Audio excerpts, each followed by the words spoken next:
இன்னைக்கு இத்தனை பிள்ளைகள் இங்க நிக்கிறாங்க. 67% அகரம்ல படிச்சவங்கல்ல மாணவிகள் இருக்கிறாங்க. கல்வியை பத்தி, அறிவை பத்தி, அதிகாரத்தை பத்தி எல்லாம் நிறைய சொல்லிட்டாங்க. நான் அதை விட இன்னொன்று ரொம்ப முக்கியமா பாக்குறேன்.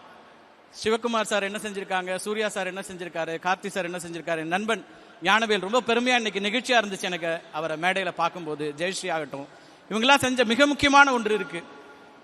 எந்த சமூகத்தில, எந்த நண்பர்கள் மத்தியில, எந்த உற்றார் உறவினர்கள் மத்தியில நிராகரிக்கப்பட்ட இடத்தில் பெற்றோர் இருந்தார்களோ, எங்கே எல்லாம் ஒதுக்கப்பட்டிருந்தார்களோ, கல்விக்காக உதவிக்காக போய் நின்றுப்பாங்க. ஒவ்வொரு இடமா போய் நிற்பாங்க. பல நேரங்களில் ஏன் பொம்பளை பிள்ளைய படிக்க வைக்கிற, அதிகம் படிக்க வைக்க வேணாம், கல்யாணம் பண்ண முடியாதுன்னு தொடங்கி பல காரணங்களை சொல்லி பெண் பிள்ளைகளுக்கான கல்வி மறுக்கப்பட்ட ஒரு சமூகம்.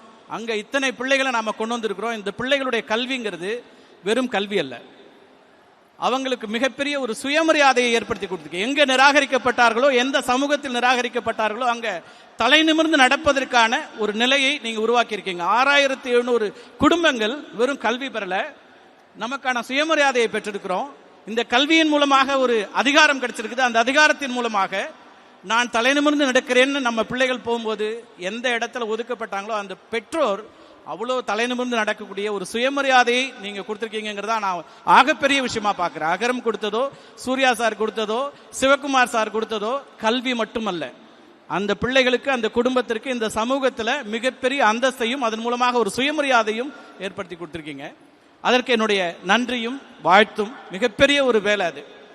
6700 குடும்பங்கள், ஒரு குடும்பம் 2 குடும்பம் இல்லை. நீங்க பல கிராமங்களுக்கு, நான் பல கல்லூரிகளுக்கு போயிட்டு இருக்கேன், முதல் தலைமுறை பட்டதாரிகளோடு பேசிட்டு இருக்கிறேன்.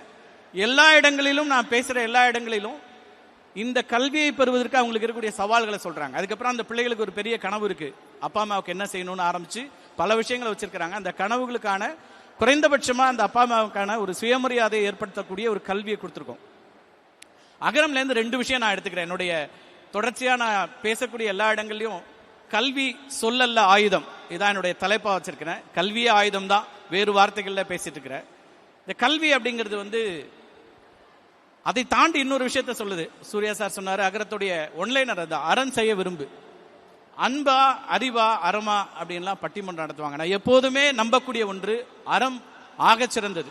ஒரு மனிதனை அறம் சார்ந்து நாம வளர்க்கிறோம்னா அதை விட வேற ஒன்று சமூகத்திற்கு தேவையில்லை. பெரிய வெற்றியாளர்கள் இருப்பாங்க, அன்போட இருக்கலாம், அறிவோட இருக்கலாம். வள்ளுவர் பெருந்தகையே அன்பையும் அறிவையும் அறத்துப்பால்ல தான் வச்சிருக்கிறாரு. இதை உள்ளடக்கியதாக அறம் ரொம்ப முக்கியமா இருக்கு அப்படின்னு அறம் வாய்ந்த 6700 பிள்ளைகளை நீங்க உருவாக்கி இருக்கீங்க. சமூகத்தின் மீது சக மனிதனை நேசிக்கக்கூடிய, அந்த சக மனிதனை நேசிக்கிறது தான் அறம் நான் நினைக்கிறேன்.